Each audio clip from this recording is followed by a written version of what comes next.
Hello, my dear learner.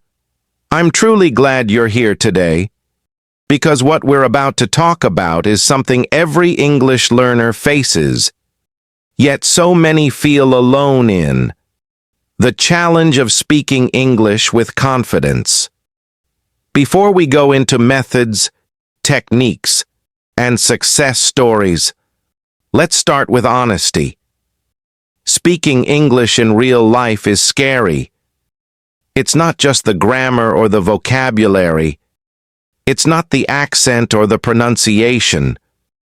The real struggle lives much deeper, in the fear of being judged, in the worry of making mistakes, in the silence that holds your voice back. And if you've ever felt shy, nervous, or unsure when someone speaks English to you, then this message is exactly for you. Because I've been there too. I wasn't born confident. I didn't grow up speaking English fluently. I struggled. I hesitated. I stayed quiet. I felt embarrassed when my words didn't come out right. I watched others speak effortlessly and thought, why can't I do that?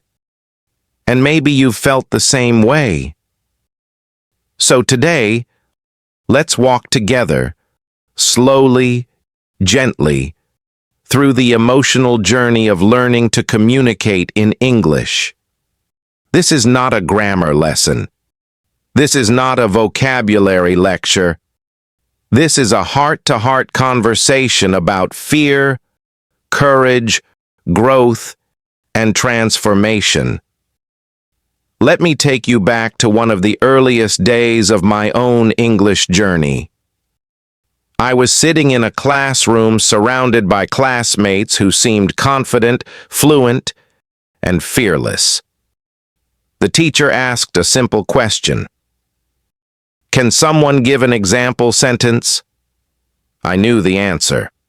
I had practiced the sentence the night before. But when the teacher's eyes landed on me, something inside froze. My hands got cold. My throat tightened. My mind went blank. I looked down at my notebook, hoping the moment would pass. I wanted to speak, but fear held my voice hostage. And after class, I felt defeated. I thought, maybe English isn't for me. But that wasn't true. The problem wasn't English. It was my fear. And overcoming that fear became the beginning of everything. Now, as we move forward, let me tell you something important. Every learner has a story just like this. Take a student of mine named Daniel. At the beginning of his English journey, he refused to speak in class. He understood everything, but when it came to opening his mouth, he froze. One day, during a group activity, someone asked him, "What do you think?" And Daniel whispered, "I don't know," even though he had a clear opinion.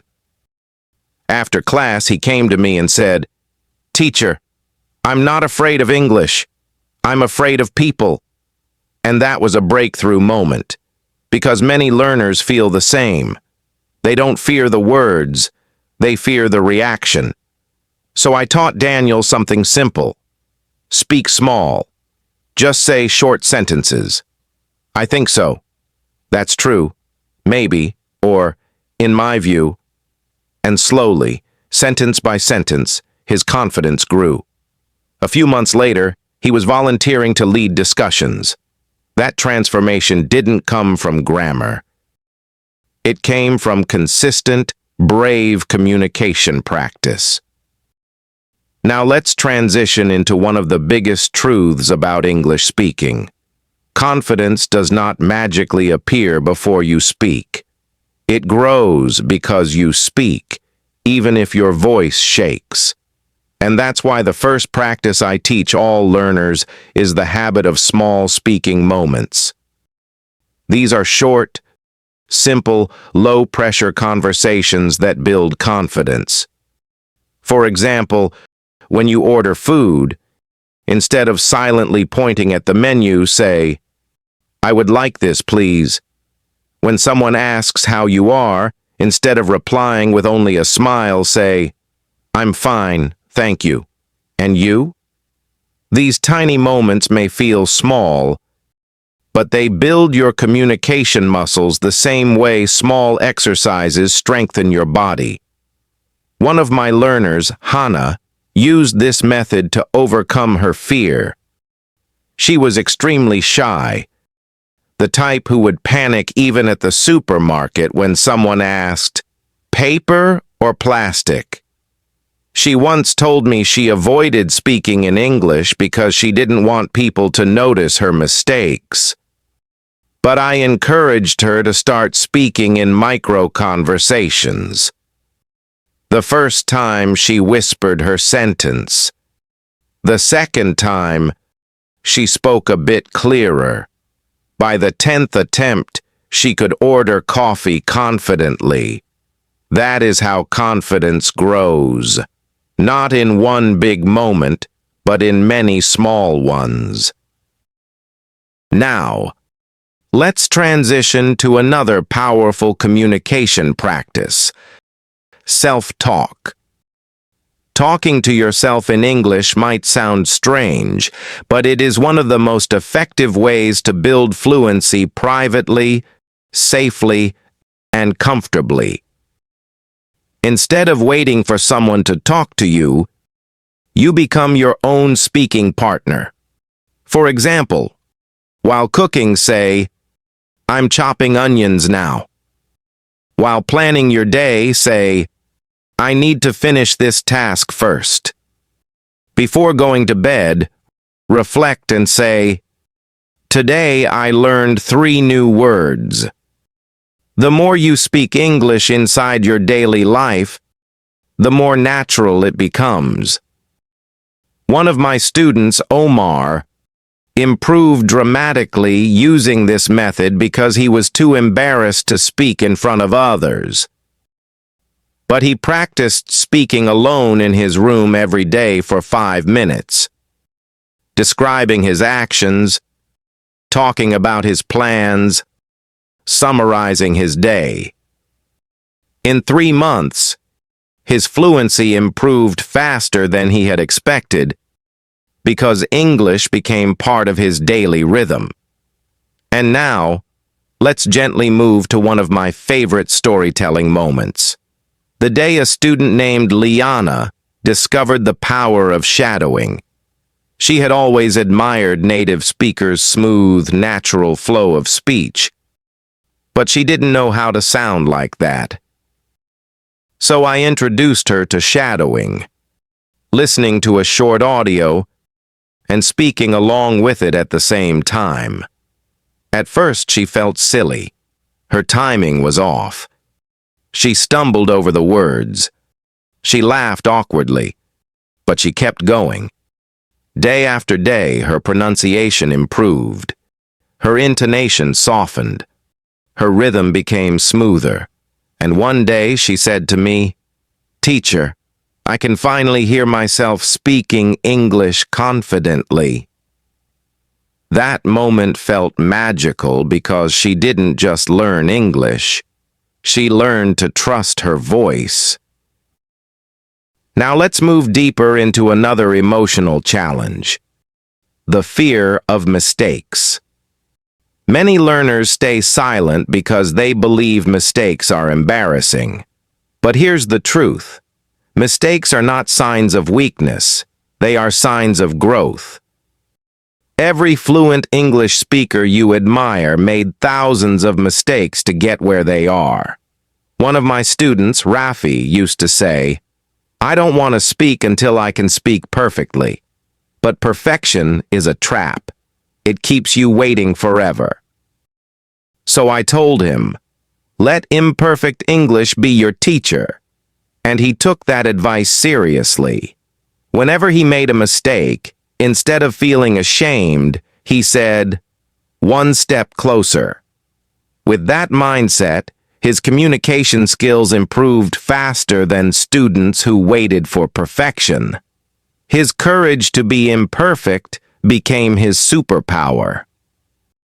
Now that we've explored emotional struggles, let's transition into practical communication techniques you can start using today.